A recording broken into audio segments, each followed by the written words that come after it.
Bonjour peuple congolais, bonjour bande konyoso bazolanda biso partout dans le monde entier.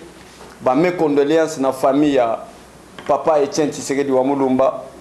Mes condoléances na famille ya IDPS partout. Mes condoléances na personnellement na président Félix Tshisekedi oyo awuti ko bongisa papa na ye. Ozo monezo sala pasi tango tozo sala réflexion. Papa Mulumba Gérard atika biso. Donc, mes condoléances na bino partout. Bisika bino bozali, ce qui est vrai, bino batu bobengi biso, to uti ko perdre papa Gérard Mulumba. Donc, oyo ezo sala biso pasi moyen to lobela kutu makambo to kandi ko loba lelo ezalité. Papa Mulumba, au revoir, que ton âme se repose en paix, papa. Donc, partout ça dit pasi. Pourquoi toujours approcher à président Félix Tshisekedi? Pourquoi toujours batu oyo? Bazo mériter confiance ya président Félix Tshisekedi. Nde bangwana nde bazo kende. Nde na yangwana tolobi toko umela wana te vraiment ba condoléances kaka na famille IDPS, famille politique IDPS, ba condoléances na peuple congolais mingi na maman Marthe pe président Félix Tshisekedi ba condoléances na yo. Complot elekaki makasi. Kindoki elekaki makasi à travers le président Félix Tshisekedi. Depuis lobby na butu to yebisi bino to lobby ete to lobela bino suite F1 ya réunion interinstitutionnelle au président de la République awuti kosala na ba indiscipliné politique ya ba Lexi Tambwe Mwamba ba Janine Mabunda na ba Sylvestre Elunkamba. Quel était le problème na makamunyo se uti koleka wana? Makambo uti koleka zalaki ko simbisa président Félix Tshisekedi touche na article 148 ya 145 ya constitution. Auteur ya ko simbisa président Félix Tshisekedi touche c'est qui? C'est Vital Kamerhe. Ngaite ndenge monani kuna na kati ya réunion interinstitutionnelle. Article 145 tokoyi kotanga ngo elobi boy.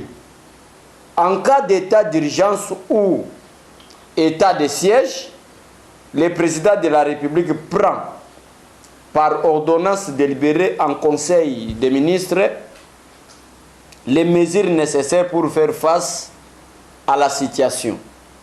Alinéa 2, ces ordonnances sont dès leur signature soumises à la Cour constitutionnelle qui, toute affaire cessante, déclare si elle déroge ou non à la présente constitution. C'est-à-dire, tant qu'on a eu tout le bagano, Makambouana nyonso ezalaki complicité na Kamerhe, peut-être Batebele va comprendre qu'est-ce qui s'était passé. Vu l'article 145, complété par l'article 145, complété par l'article 85, où le président de la République a bimisaki par ordonnance, où est décrété qui état d'urgence. Pour que Simbisa, président de la République, touche, qu'est-ce qu'il faut faire? De raison de yangwane poussingana tangela bino article 145. De que Simbisa, président de la République, touche et sengeli ordonnance ya président de la République article 85 et kendete na cour constitutionnelle pour être bas tala soki ezo déranger mibe kwa mboka ou soit ezo déranger mibe kwa mboka te. Et tant le président a signé ordonnance wana ezo décrété état d'urgence, le corps la caméra sera qui directeur ya cabinet ya président de la République ba document administratif ezo zala maboko na ye aboya ki ko kende ko déposer yango na cour constitutionnelle. Nde yango wana epesi Alexis Tambwe Mwamba maloba pour que le président de la République a violé la constitution. Pourquoi? Parce que Alexis Tambwe Mwamba alinga qui a raison que vu l'ordonnance décrétant l'état d'urgence à son article 85 n'était pas déposé à la Cour constitutionnelle conformément à l'article 145. Parce que l'article 85, tout le peuple a comprendre les sous. Article 85, et le bel bisoboy. Article 85 et l'obiboye. Lorsque des circonstances graves menacent d'une manière immédiate l'indépendance ou l'intégrité du territoire national ou qu'elles provoquent l'interruption du fonctionnement régulier des institutions, le président de la République proclamant l'état d'urgence ou l'état de siège après concertation avec le Premier ministre et le président des deux chambres, conformément aux dispositions de l'article 144 et 145 de la présente Constitution. Et article 145, il y a présente Constitution, et le but était ordonnance, il y a article 85. Et c'est le président qui nous a déposé en haut, dans la Cour constitutionnelle, ceux qui ont dérangé Constitution, tous ils ont dérangé Constitution. Alors Vital Kamerhe, en dehors, il y a Makambo Bazo Kangia Mouibi, a vu l'ordonnance, il y a président de la République, a bloqué la valise naïe. Tant a bloqué la valise naïe, et pesinde Alexis Tambwe Mwamba Maloba. Pour être Alexis Tambwe Mwamba Aloba était, l'ordonnance au président de la République, a bimisa qui a décrété état d'urgence, et ça en conformité avec la Constitution. Heureusement, peuple congolais landa malam. Heureusement, papa Nabiso qui tengeus, oya yebi, aventure ya Kamerhe, na complicité na Alexis Tambwe Mwamba, a kenda qui discrètement, a kenda ko déposer yango, na cour constitutionnelle, le président abimi sain et sauf. Je voulais dire quoi par là? Na lingena lo baboy. Baye ennemi ayaki na deux chemins. Chemin à liboso ennemi ezalaki du fait qu'il y a un ennemi du monde, coronavirus, il faut d'abord commencer à éliminer les proches du président Félix Tshisekedi. Preuve à l'appui, vous allez comprendre la mort du Papa Nabiso Mukendi, la mort il y a Papa Nabiso conseiller, il y a chef de l'État Oyo, Kombo na Bosani Muke, en dehors de Papa Mukendi. Maintenant, nous avons la mort, il y a Papa Nabiso, Gérard Mulumba. Ça, c'est arme numéro 1, il y a ennemi. Maintenant, on va comprendre que Corona, si Bazoya Nango, Ezoboma va proche à président Félix Tshisekedi, mais Ezoboma, président Yemokote. Qu'est-ce qu'il faut faire? Il faut qu'on décrète état d'urgence. Tant que Balinga va l'état d'urgence, Congrès Balinga Bakota, Namitu Nabango. Et l'inga qui est no maladie ezoya, je crois peuple congolais partout bino bozo landa biso bomoni ke makambu ya batu ya FCC bazalaki ko sala ezalaki na intention na bango ke no président de la République ozalape atteint par coronavirus. Tango aza atteint par coronavirus, alors mibe kwa mboke lobi ke na cas où le président est empêché ou il est malade, c'est le président du Sénat Alexis Tambwe Mwamba ako sala intérim ya président de la République. C'est la raison pour laquelle ennemi de Naïb Sibino ayaki na deux chemins. Chemin liboso empoisonné présidence de la République. Moutoye na poisson président de la République bazo bengaye ve coronavirus. Donc moi to loba mingi ezate bino mo bo comprendre ve coronavirus. Ve coronavirus aye ko bomande président Félix Tshisekedi. Nanzera corona, nanzera ya nini, mais en réalité eza corona te. En réalité, je vous dis, ce n'est pas corona. Va profiter du fait que l'ennemi du monde c'est coronavirus. Maintenant, qu'est-ce qu'il faut faire? Il faut tuer tout le monde. Biso bato to memi poison. Et je crois, boye bib expert o ba memaka poison pour être bato ba kufa. Baza bato ka baza ba côté mona ba nani o ba coronavirus. Alors, tango ba moni bongo, ba éliminer tout le monde et lelo so bozo mona biso tozo lela. C'est parce que tu as perdu papa de Félix Tshisekedi, papa Lekina, je crois, Gérard Mulumba. Ou à Uchi Kabiso. Nde ennemi place wana à celle ko la réussir. Mais na koyeb sabino après ma kamunionso na juridiquement par la koto bazo attaquer physiquement que muto akufa physiquement. Koto Vital Kamerhe pe na ngambu na ye. Benemi ya poison bazo boma physiquement. Koto Vital Kamerhe pe na ngambu na ye. Qu'est-ce qu'il fait? Vital Kamerhe a quelque ordonnance au président de la République a décrété qu'il état d'urgence conformément à l'article 145 a boyi ko kende ko déposer yango na cour constitutionnelle parce que cour constitutionnelle a linga qui a interprété ordonnance ya chef de l'État avant même ba déclaration ba Alexis Tambwe Mwamba muto empêcher yango et kende na cour constitutionnelle tenani Vital Kamerhe. Maintenant bazui ba vidéo bakomi ko circuler ba vidéo koloba ete Félix Tshisekedi a respecté l'accord. Félix Tshisekedi n'a jamais signé des accords avec Kamere pour na koloba ete même si vous volez na ko engager na ko sala eloko morote te. En tout cas kuna isa débat bassesse moi to kendezate. Mais suite et fin il y a réunion interinstitutionnelle et soukini et souki téléchargement il y a dissolution il y a assemblée nationale. Parlement bientôt kozala président de la République a dissoudre le Parlement. Donc, le peuple congolais partout, Boza l'a déjà mobilisé.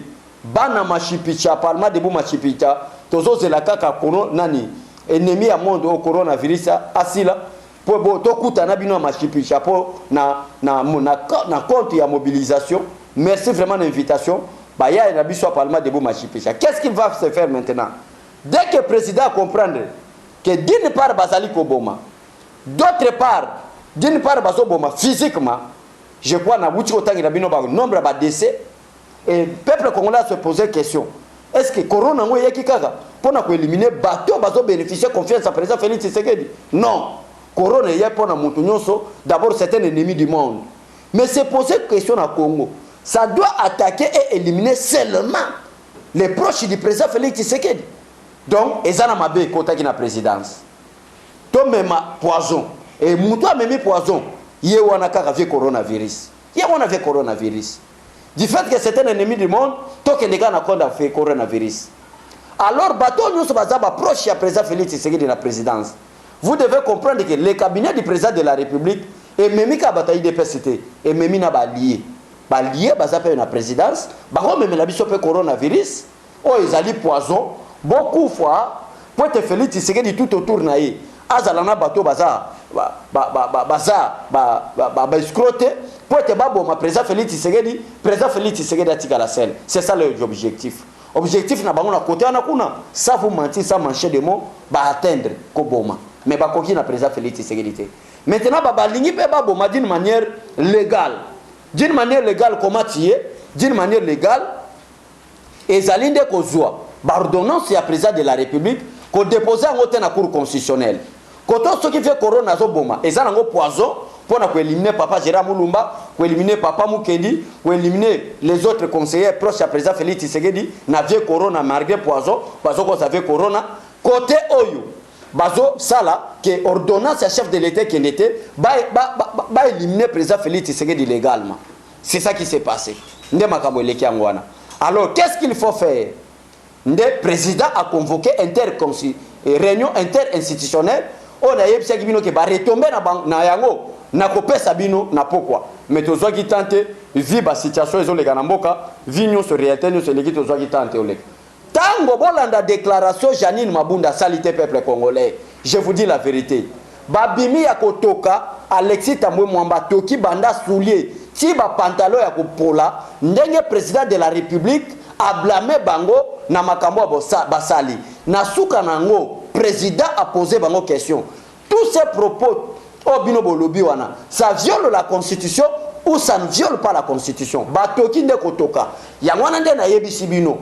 Nini maintenant salebi ke président ko dissoudre le parlement maintenant face à bakizisation wana.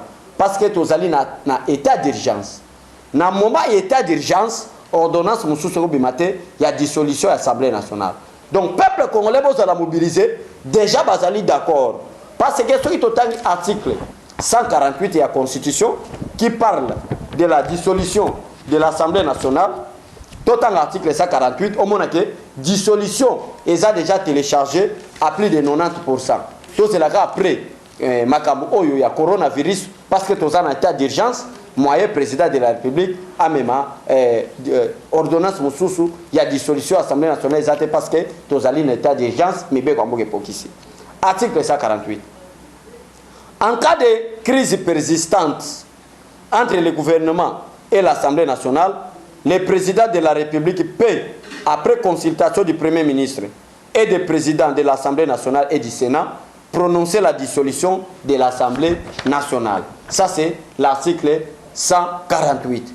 Maintenant, le président de la République a convoqué, vive à propos, il y a Alexis Tambwe Mwamba, vive ruse ya Kamere, il y a ordonnance à chef de l'État, à que le cour constitutionnelle, complicité Kamere, Alexis Tambwe Mwamba. Parce que si Tambwe Mwamba qui a déclaré, la vérité est Yebani et Bimi, après réunion interinstitutionnelle, parce que Kamere n'avait pas déposé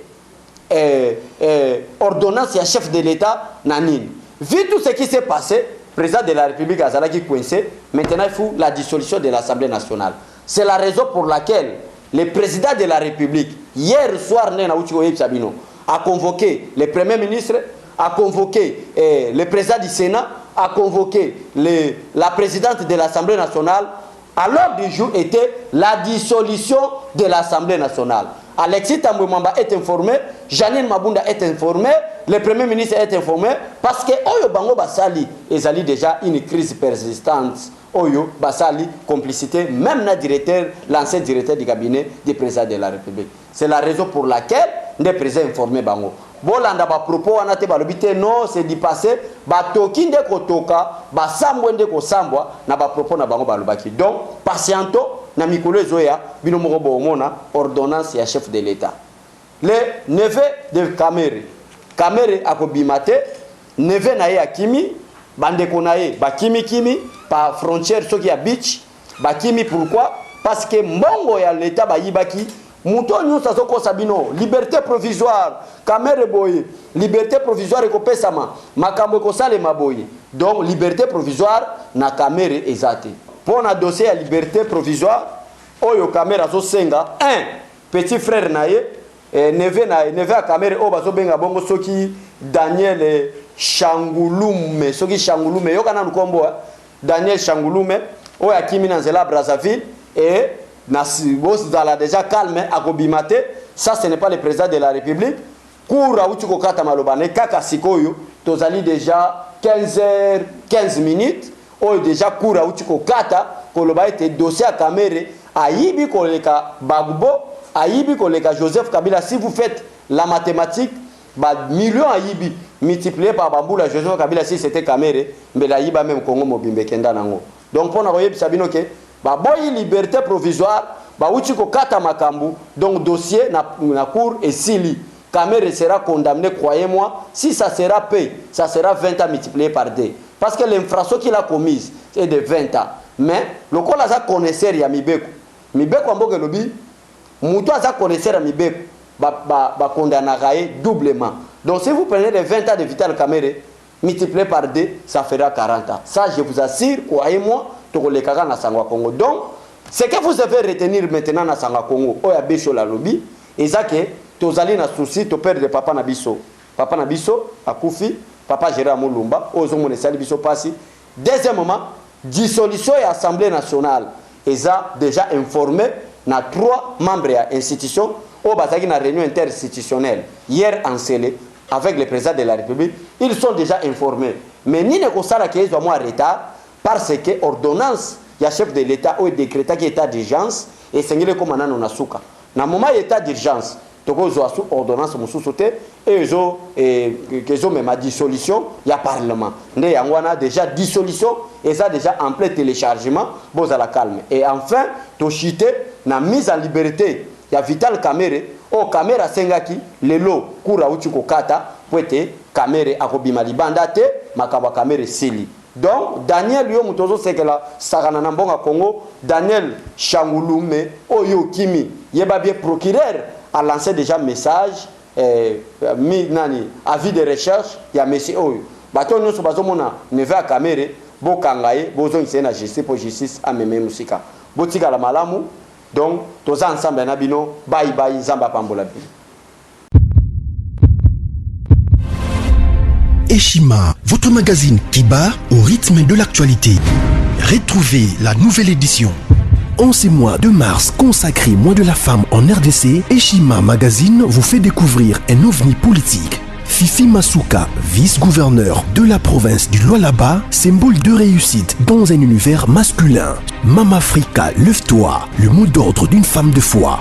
Découverte. Sélé Alagouli, le gardien du trésor, mobilisation des recettes, rigueur naturelle, les nouvelles argentiques congolais rassurent. Focus, ministère du budget, Jean Baudouin Maillot imprime sa marque dans l'exécution de la loi des finances. Patience Saïba Tamboué, Logefrem contribue à la matérialisation de l'émergence de la RDC. Dossier Eshima, nomination des hauts magistrats, lueur d'espoir. Nation, interview de Christian Matata. Augustin Kibassa annonce un projet intégrateur pour booster les secteurs du numérique en RDC. Bourse d'études, amélioration des conditions et complicité avec les étudiants, Thomas Louaka Losenjola convainc. Michel Moulumba Tumpaka, les modèles de réussite et de loyauté pour la jeunesse. Culture, Mwanankazi, un statut familial particulier. Retrouvez l'intégralité du magazine Eshima dans les kiosques. Eshima Magazine, un nouveau standard d'information.